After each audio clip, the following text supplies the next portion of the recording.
Some battles you expect to fight as a parent. Scraped knees, bad grades, tough days at school, but never. Never in my life did I expect that one of those battles would be with my own neighbor, and not just any neighbor, HOA Karen. Now, I've dealt with entitled people before. Being in law enforcement for over 2 decades, you get used to people barking orders, trying to push their weight around. But nothing prepares you for when someone decides to target your child. It all started one chilly morning. My daughter Emily was waiting at the bus stop just a few houses down. She had her backpack slung over one shoulder, earbuds in, head bent low against the cold. She was a shy kid, gentle, the kind of child who always followed the rules. She wasn't the type to cause trouble, but to Karen, she was an opportunity. Karen had this habit of prowling the neighborhood in the mornings. Armed with her coffee cup and that clipboard, she loved to flash around like it was a badge of authority. She'd bark at people for leaving trash cans out, too long scream at kids for riding bikes on her sidewalk, and she'd even once called the cops on a neighbor's barbecue because the smoke violated community standards. That morning, though, her sights were set on Emily. I wasn't there to see it firsthand, but I'll never forget the look on my daughter's face when she came home that afternoon, as red lips trembling, fighting to hold back tears. She dropped her backpack by the door and wouldn't even look me in the eye. "Sweetheart," I asked gently, "what happened?" At first, she wouldn't tell me. She shook her head, muttered nothing, and ran to her room. But later that evening, I overheard her talking to her brother. Her voice was cracked, fragile, barely above a whisper. "She yelled at me," Emily said. "She said I wasn't allowed to stand on the corner by the stop sign. She said if I didn't move, she'd call the police." My blood ran cold. My little girl, just waiting for the school bus. And Karen, this middle-aged, light-skinned woman with her perfect blonde bob, beige sweater, and mean little smirk, had decided she was fair game. I clenched my jaw, my hands curling into fists at my sides. She had threatened my child. Threatened her with the very thing I had dedicated my life to: law enforcement. She wanted to scare her, humiliate her, break her down. But she had made one mistake, one big mistake, because what Karen didn't know was that Emily's father wasn't just a cop. I was the chief of police, and Karen was about to find out what happens when you mess with the wrong child. The next morning, I made sure to stand a little farther back, just out of sight, where I could. Watch the bus stop. I wanted to see for myself if my daughter was exaggerating, or if Karen really had the audacity to go after her. And sure enough, there she was. Karen, coffee cup in one hand, clipboard in the other, strutting down the sidewalk, like she was inspecting troops. Her eyes scanned every lawn, every trash bin, every crack in the pavement, like the world had made her sheriff of the block. Emily stood at the corner, hugging her backpack straps tight, trying to look invisible. And then Karen locked on. She stormed. Up, her heels clicking, her face twisted into that smug frown I knew all too well. I couldn't hear every word from where I stood, but I could see her lips moving fast, her finger jabbing toward the sidewalk at my daughter's feet. Then her voice cut through the cold morning air sharp, loud enough for every neighbor peeking through their blinds to hear. "You can't stand here. This is private property. Move, or I'll call the police." Emily's shoulders shrank. She looked around, her cheeks burning red. Every kid at the bus stop staring. She took a step back, then another, tears brimming in her eyes, and Karen. She actually smiled like she'd won. That was it. That was the moment. Something in me snapped. I stepped forward, boots crunching on the gravel. Karen didn't notice me at first. She was too busy towering over a 12-year-old, waving her clipboard like it was a sword. But when I spoke, she froze. "Karen," I said, my voice low, steady, but carrying enough weight to make heads turn. "What exactly do you think you're doing?" She whipped around, startled, then narrowed her eyes. "I'm enforcing the rules," she snapped. "Your daughter is trespassing. She can't stand here. She's breaking HOA regulations." I raised an eyebrow, stepping closer. Over hers, Emily looked up at me with relief flooding her face, but I kept my eyes locked on Karen. "HOA regulations," I said slowly, at a public bus stop.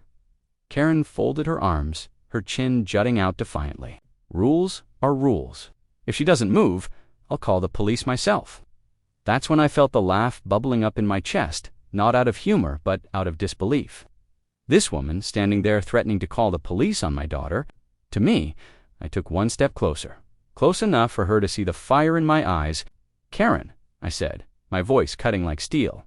"You don't want to do that." For the first time, I saw the confidence flicker in her eyes, but she still didn't know. She didn't know who she was talking to. Not yet, but she was about to. Dot. And when she found out that clipboard and coffee cup wouldn't be enough to protect her Dot, Karen stood there, chin raised, clutching her clipboard like it was a badge of authority. She really thought she could scare my daughter, and now she thought she could scare me too. "You heard me," she barked. "If she doesn't move, I'm calling the police. Rules are rules, and if you don't like it, maybe you shouldn't live here." Her voice was sharp, piercing, loud enough that every kid at the bus stop and every neighbor hiding behind their curtains could hear. I leaned in just slightly, lowering my voice, letting every syllable hit like a hammer. "Karen, call the police," she blinked. "What?" I smiled, but there was no warmth in it. "Go ahead, call them. I'd love to see how that plays out." For the first time, she hesitated. Her grip on the clipboard loosened, but her pride wouldn't let her back down. She scoffed, rolled her eyes, and muttered, "You think you're special? You think the rules don't apply to you? I run this. Neighborhood, you don't scare me." That's when I pulled out my wallet, slowly, calmly, and flipped it open. The golden badge caught the morning. Light Karen's breath caught in her throat. The color drained from her face as her eyes widened, darting between the badge, my face, and the kids now whispering behind her. "Chief of Police," I said firmly, "that's me, and you just threatened to call my officers on my daughter for standing at a public bus stop." For a heartbeat, the world seemed to stop. Even the birds went silent. Karen's mouth opened, then closed, then opened again, like a fish gasping for air. Her bravado, her fake authority, it all crumbled in that instant. I didn't raise my voice. I didn't have to. My words hit harder than any yell ever could. "You ever threaten my child again," I said, my eyes locked on hers, "and you won't just be explaining yourself to the HOA, you'll be explaining yourself to me. In my office, in handcuffs." Gasps rippled through the kids at the bus stop. One of the neighbors across the street let out a quiet laugh they couldn't hold back. Karen's cheeks flushed crimson. Her hand trembled around her clipboard. Tried to stammer something, an excuse, a justification. Anything but the words just wouldn't come. I stepped back, resting a hand on Emily's shoulder. She straightened up, her fear melting away as she looked at Karen, finally seeing her for what she was, just a bully with no real power. The bus rolled up then, brakes hissing, kids climbing aboard with wide eyes, whispering excitedly about what they'd just seen Dot and Karen. She stood frozen on the sidewalk, her empire of fear collapsing in front of her, because at that moment, she realized the truth. She hadn't just messed with a kid, she had messed with the one man in this town, could never intimidate the chief of police. After that morning at the bus stop, you'd think Karen would have learned her lesson. You'd think flashing the badge, exposing the truth, showing her that her threats meant nothing, would have shut her down for good. But people like Karen, they don't back down easily. They don't accept defeat. They spin it, twist it. They'd rather burn the whole place down than admit they were wrong. And that's exactly what she tried to do. Within hours, she was on the phone. Neighbors later told me they heard her from 3 houses away, her shrill voice rattling windows as she called the HOA president. She painted herself as the victim, claiming I had intimidated her, I had abused my position, I had humiliated her. In front of children, she even claimed that Emily had been trespassing on private property, and that I had threatened her life when she tried to enforce the rules. The lies spread fast. Whispered from door to door, twisted into something uglier each time. Karen wanted to take back control, to turn the neighborhood against me. But here's the thing about lies. They don't hold up when too many people see the truth. Because every single kid at that bus stop had seen what happened. Every parent heard the story that night at dinner, and instead of sympathy, Karen got laughter. Eye rolls, and finally pushed back for the first time. People weren't afraid to speak out. I had moms and dads knocking on my door, thanking me, telling me how Karen had screamed at their kids for riding bikes, for drawing chalk on the sidewalk, for playing tag on the grass. She'd been tormenting children for years, and no one had ever had the courage to stand up to her. Until now, still Karen wasn't done. She tried again, this time with the police department itself. She actually filed a complaint, accusing me of misconduct, hoping to drag my name through the mud. I'll never forget the look on the captain's face when he walked into my office with the paperwork. He set it on my desk, smirking, and said, "Chief, looks like you've got yourself a fan." We both laughed, because the report was so thin, so obviously fabricated. It collapsed under the weight of a single question. Why was she threatening a 12-year-old at a bus stop in the first place? But the more Karen clawed, the deeper she sank. Neighbors started to distance themselves. Parents whispered at the bus stop. Not about my daughter anymore, but about Karen, about how out of control she'd become.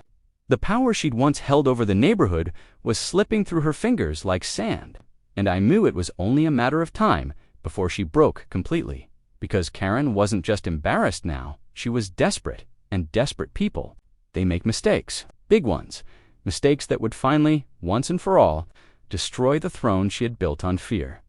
It didn't take long for Karen to crack. The more the neighborhood ignored her, the more frantic she became. Her empire of fear was gone, and all that was left was her pride, bruised and bleeding. And when pride is all someone has, they'll do anything to protect it.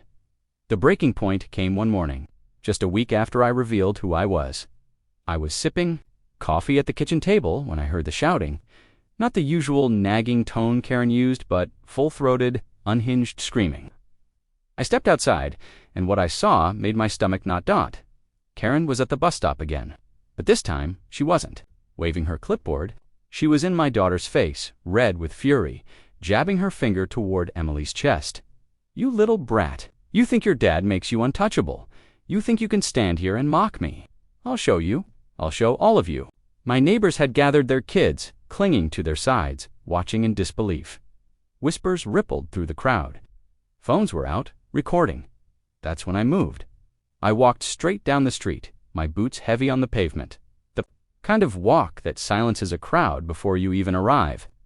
Karen turned, mid-rant, and froze. I didn't yell. "I didn't need to, Karen," I said, my voice low but sharp enough to cut through her madness. "Step away from my daughter." She laughed, but it was hollow, desperate. "Oh, what are you gonna do? Arrest me? Throw me in jail? You can't touch me. This is my neighborhood. I run this place." And then she made her final mistake. She grabbed Emily's arm. That was it. The entire street erupted with gasps. Parents shouted, and me. I stepped forward so fast, Karen barely had time to react before I was between her and my child. My hand went to my badge, pulling it from my belt and holding it high for every single neighbor, every single parent, and every single camera phone. To see, "I'm not just a father, Karen," I said, my voice booming now, the authority of years in law enforcement behind it. "I am the chief of police, and you just assaulted a child in front of half the neighborhood. Your game is over." The silence that followed was deafening. Karen's face drained of color, her mouth flapping open like she could find some excuse, some way out, but there was none. Not this time, one of my officers. The neighbors stood stunned as Karen, the woman who had ruled this street with fear, was placed in handcuffs and guided into the back of a squad car. No more clipboard, no more threats, no more power, just silence. As the car drove off, I looked around at the faces of my neighbors, relief, gratitude, even applause. Parents hugged their kids tighter. My daughter clung to me, her tears soaking into my uniform, and in that moment, I realized something. For years, Karen had controlled this neighborhood because no one had the courage to stop her. But once the truth was exposed, once she was shown for who she really was, her power vanished like smoke. She thought she could bully a child at a bus stop. She thought she could wave her clipboard and her fake authority forever. But in the end, she picked the wrong kid, because that kid's father was me, the chief of police, and now Karen's reign of terror was nothing more than a memory. So, what do you think? Did Karen finally get exactly what she deserved? Or do you think she went too far to ever come back from this? Let me know your opinion in the comments below. I read every single one. And if you enjoyed this story, don't forget to hit that subscribe button and tap the bell so you never miss the next unbelievable tale of entitled neighbors, HOA nightmares, and justice served. Your support means everything. It keeps these stories alive. So drop your thoughts, Subscribe and stay tuned. The next one might be even crazier.